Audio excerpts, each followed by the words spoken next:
أعوذ بالله من الشيطان الرجيم. بسم الله الرحمن الرحيم.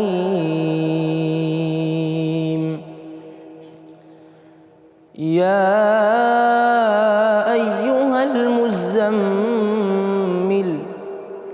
قم الليل إلا قليلا نصفه أو انقص منه قليلا أو زد عليه ورتل القرآن ترتيلا إنا سنلقي عليك قولا ثقيلا إن ناشئة الليل هي أشد وطئا وأقوم قيلا إن لك في النهار سبحا طويلا واذكر اسم ربك وتبتل إليه تبتيلا رب المشرق والمغرب لا إله إلا هو فاتخذه وكيلا